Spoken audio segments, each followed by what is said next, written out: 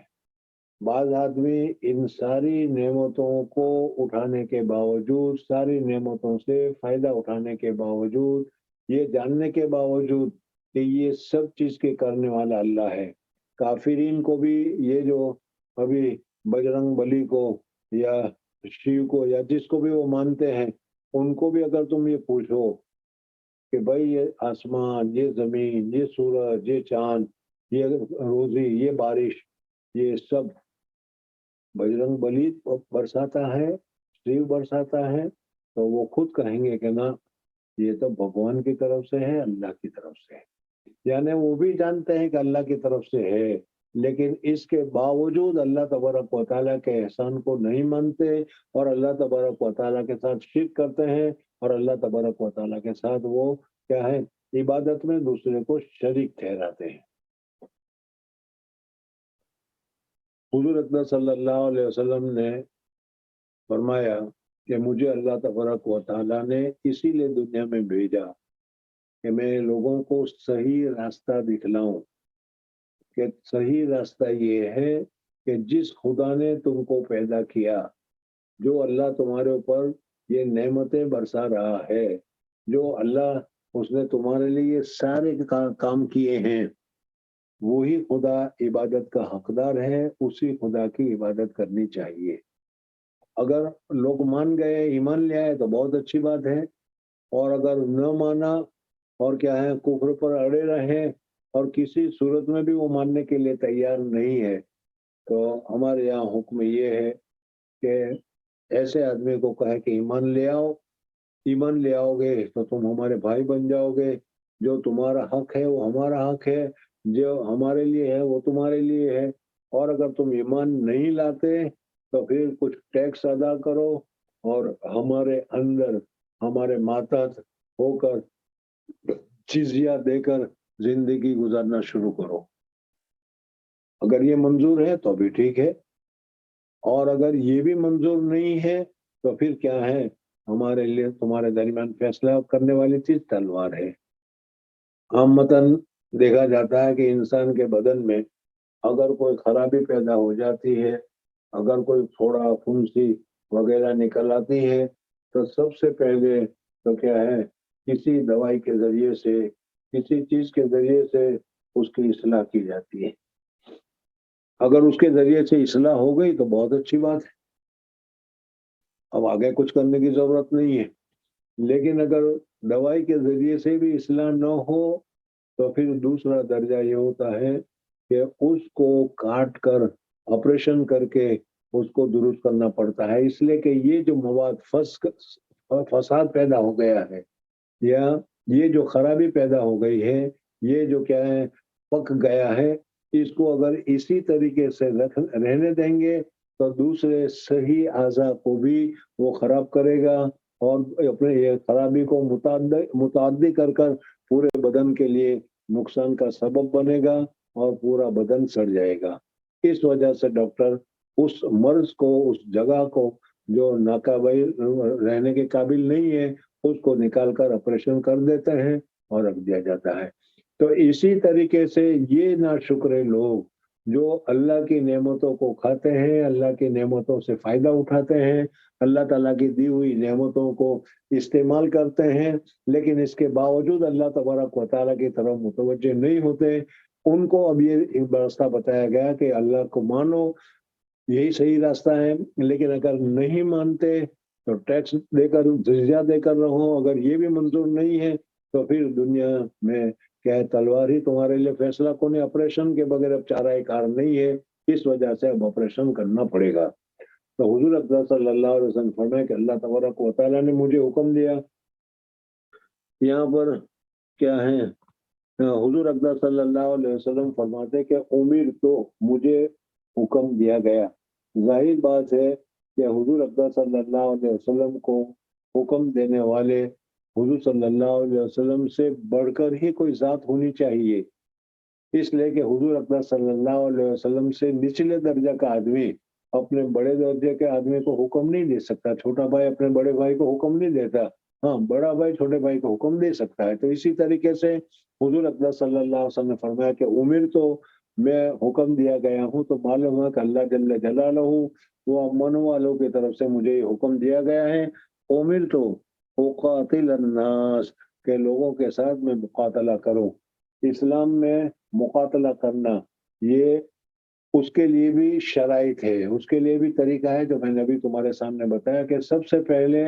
ان کو دعوت دو کہ اسلام کو قبول کر لو، ایمان کو قبول کر لو، اللہ کے وحدانیت کو مان لو۔ اگر مان لیتا ہے تو پھر وہ اس کا خون ہمارے خون کی طرح، اس کا مال ہمارے مال کی طرح محفوظ ہو جاتا ہے، اور اگر نہیں مانے تو پھر جس جادو نہیں پھر اس کے لیے بھی تیار نہ ہو تو پھر اس صورت میں اقاتل الناس کا حکم دیا گیا ہے، حتی یشہدوا ان لا الہ الا اللہ وان محمد رسول اللہ ویقیموا الصلاۃ۔ ایمان کے بعد اب اعمال کی ضرورت ہے کہ آدمی مسلمان ہے، وہ کیسے پتہ چلے گا؟ تو اس کے لیے ہے کہ وہ نماز پڑھتا ہے، یقیم الصلاۃ، نماز کے پڑھنے کی سے پتہ چلے گا کہ یہ آدمی مسلمان ہے، داڑھی رکھنے سے پتہ چلے گا کہ آدمی مسلمان ہے، برقع پہننے سے پتہ چلے گا کہ یہ عورت مسلمان ہے۔ بہرحال یقیم الصلاۃ ویؤتوا الزکوٰۃ فاذا فعلوا ذلک، ایمان کے بعد یہ عمل کرنے لگے، قسموا منی دماءہم، اپنے خونوں کو انہوں نے محفوظ کر لیا، اموالہم، اور مال کو بھی انہوں نے محفوظ کر لیا۔ اب کسی کے مال کو چھیننا، کسی کے مال کو لینا، کسی مال کو لینا اب ہمارے لیے جائز نہیں ہے۔ اگر ہم لیں گے تو اللہ تبارک و تعالیٰ کے ہاں حساب دینا پڑے گا اور اس کا بدلہ چکانا پڑے گا۔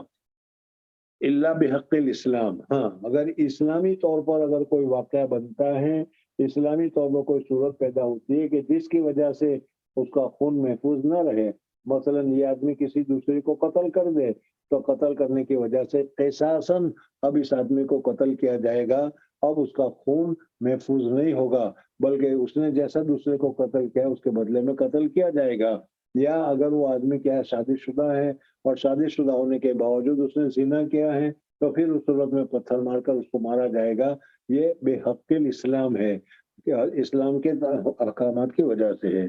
وہ حسابہم علی اللہ، اور ان کا حساب اللہ تبارک و تعالیٰ کے اوپر ہے، اللہ چاہے تو اس کو معاف کرے، اللہ چاہے تو اس کو معاف نہ کرے۔ جی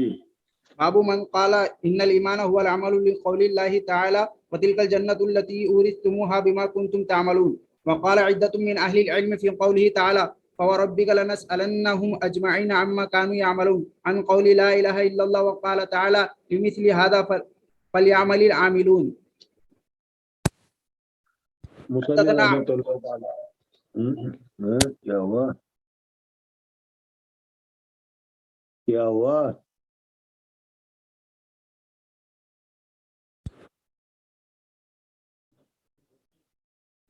حدیث پڑھ رہا تھا میں۔ اچھا حدیث پڑھ رہے تھے، چلو پڑھو پھر۔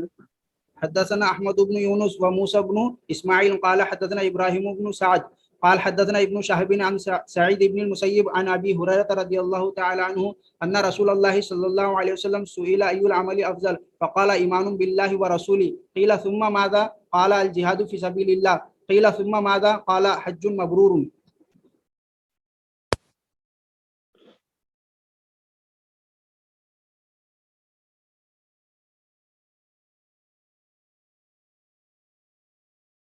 مصلی رحمۃ اللہ تعالیٰ علیہ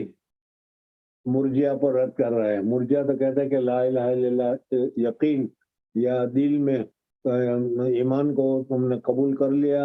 تصدیق قلبی ہو گئی، بس اب کسی چیز کی ضرورت نہیں ہے اور یہ کافی ہے۔ وَإِن زَنَا وَإِن سَرَقَ کی دلیل میں نے تمہارے سامنے ذکر کی تھی۔ یہاں پر یہ بتایا ہے کہ ایمان عمل کا نام ہے، یعنی جب آدمی ایمان لائے گا تو ایمان لانے کے بعد اعمال کی ضرورت ہے۔ الایمان تصدیق بالقلب، اقرار باللسان اور اعمال بالارکان، تین چیز کے مجموعے کا نام ہے، جیسے میں نے شروع میں تم کو بتایا تھا۔ تو اس وجہ سے یہ کہتے ہیں کہ اعمال کی ضرورت ہے، بغیر اعمال کے کام نہیں چلے گا۔ بہرحال ایمان وہ عمل ہے، لقول تعالی وَتِلْكَ الْجَنَّةُ الَّتِي أُورِثْتُمُوهَا بِمَا كُنْتُمْ تَعْمَلُونَ، جو تم دنیا میں نیک عمل کرتے تھے اس نیک عمل کی بدلے میں تم کو یہ جنت دی گئی۔ یہاں پر ایک بات یاد رکھنا کہ ہم جو نیک عمل کرتے ہیں اس نیک عمل کے بدلے میں قیمت میں ہم کو جنت دی جائے گی،